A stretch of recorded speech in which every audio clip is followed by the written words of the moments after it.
I sent a Karen to prison. This happened maybe 5 years back. I am a mailman, and my route consists of a single stop with 65 community boxes for a large gated community of 800 houses. Each community box has 816 mailboxes in it, 2 lockers for parcels, and an outgoing mail slot. Each box has a master lock that opens the entire front of the box so that I can access all of the mailboxes inside of it without having to open all of them individually. The boxes are set up in 4 rows, and it takes me about an hour to deliver to each row.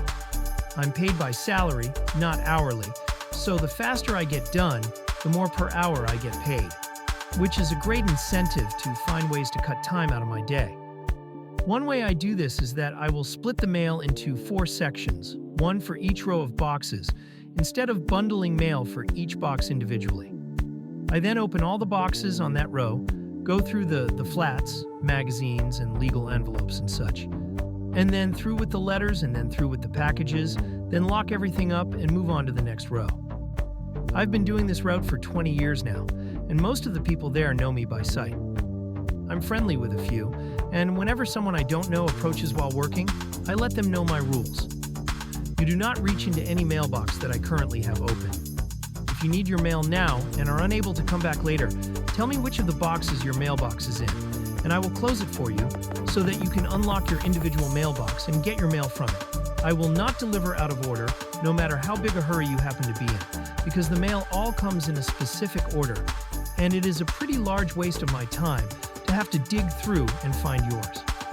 And I do not permit children to be near any box that is open, because you never know what a kid is going to grab.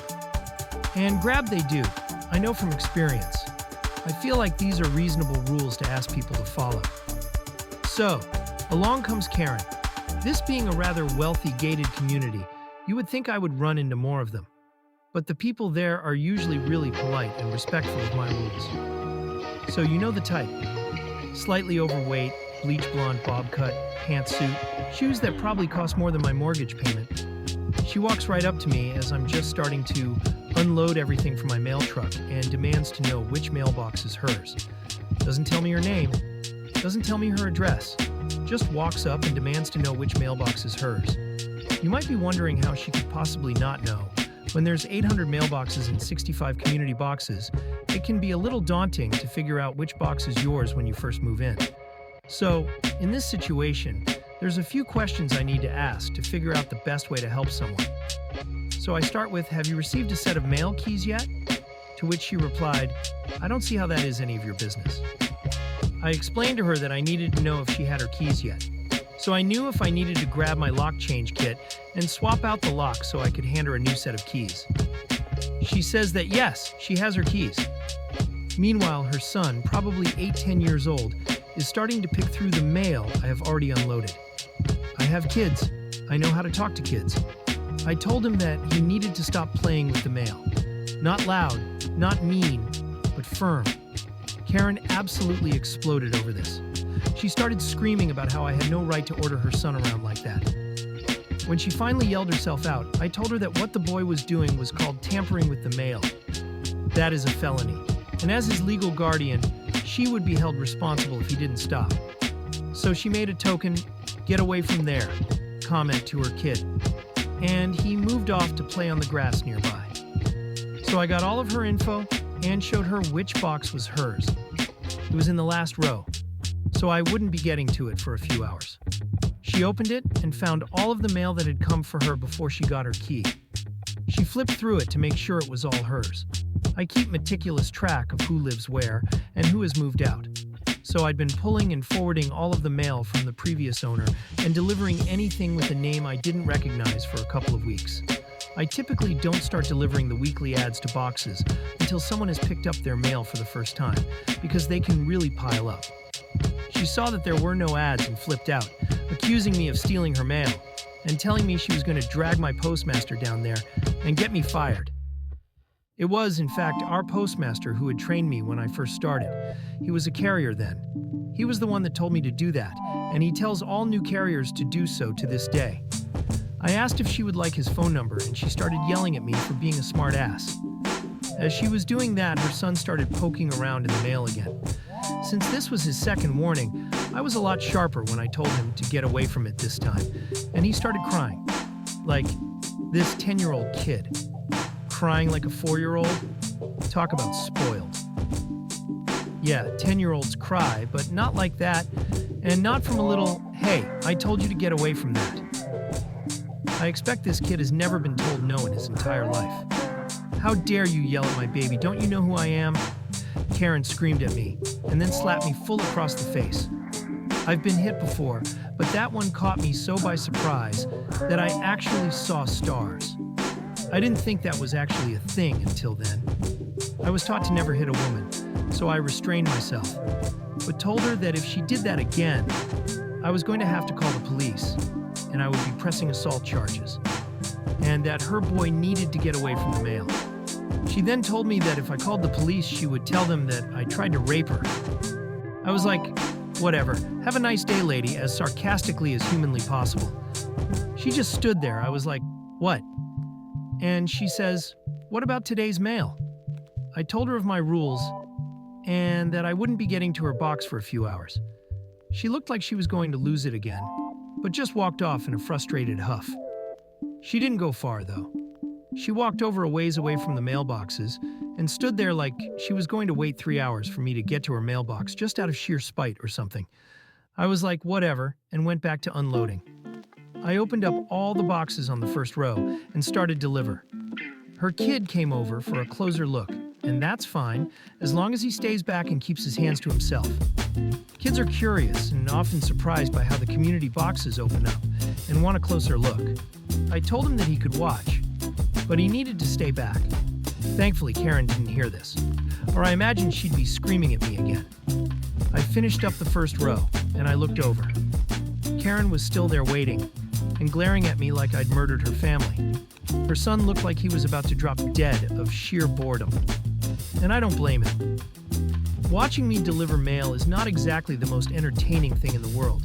I don't get why she wouldn't just go home and come back in a few hours. Like, what did she think she was going to prove by standing there and glaring at me the whole time I was working? So before I got started on the second row, I made a quick call to my supervisor at the post office and let her know everything that had happened.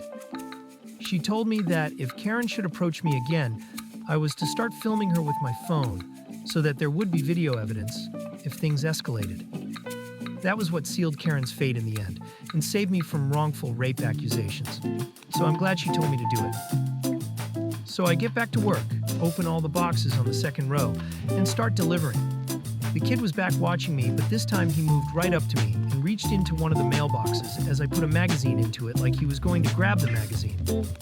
I grabbed him by the wrist, pulled his hand out, and pinned it to his chest with a finger, then told him in a very low, serious voice that if he did that again, things were going to get nasty.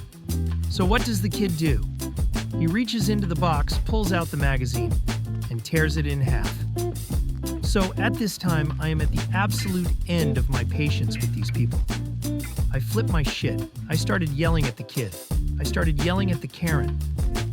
The Karen started yelling at me. I pulled out my phone and I started filming her. She went on a rampage.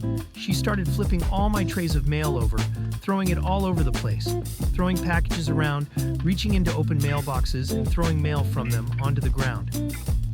I got it all on film while I was trying to stop her. She kept saying, "Don't you put your hands on me or I scream rape."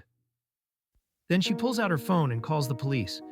She tells them that the mailman has tried to force himself on her and she needs officers there immediately. As I am filming everything, it's like she doesn't even live in reality. Then she just stands there amid the mess with this triumphant, evil little smile on her face like, "I got you and I know it. Now I'm gonna watch you burn." I stopped filming and called my supervisor. My supervisor called the police and the postal inspectors, who have the same authority as U.S. Marshals and handle all mail-related crimes. My supervisor shows up first. My supervisor gets there first. I explain everything that happened again, and I show her the video. She starts ripping into the Karen, while the Karen keeps trying to say that I tried to rape her. My supervisor grabbed my phone and shoved it right up in front of her face and screamed, "Yeah, bitch!" I can see that actually happened from the video evidence that shows nothing of the sort. The police showed up next and looked kind of at a loss for what they were supposed to do. The mail looked like a bomb went off. There's my supervisor screaming at Karen and not even letting her get a word in. There's her kid happily opening up as many packages as he can get his hands on, which I didn't even notice until then. They finally decided that they'd gotten an attempted rape call, so they were going to cuff me and read me my rights. But my supervisor intervened, showed them the video, and told them what really happened.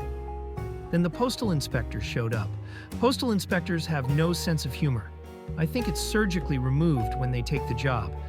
They also do not take bullshit from anyone. They looked at the mess. They looked at the video. They took my statement. They arrested Karen for tampering with the mail and for allowing a minor in her care to open mail not addressed to her. My supervisor had to send 4 other carriers over to help clean up the mess, and we were there well after dark, getting it all sorted out and put into the boxes. Quite a few of the other residents had gathered to watch, and some stuck around to chat a bit while we were cleaning up. I explained what all had happened, and some of them were well aware of Karen and what a complete Karen she could be. So Karen went to trail. I was brought in to give my version of events. In the end, Karen was sentenced to 3 years in prison and had to pay a $250,000 fine. And I got a week off work to deal with my own anxiety over the whole thing. People. I don't care how pissed off you are or what you think you're doing. You do not fuck with the mail. You will go to prison for it.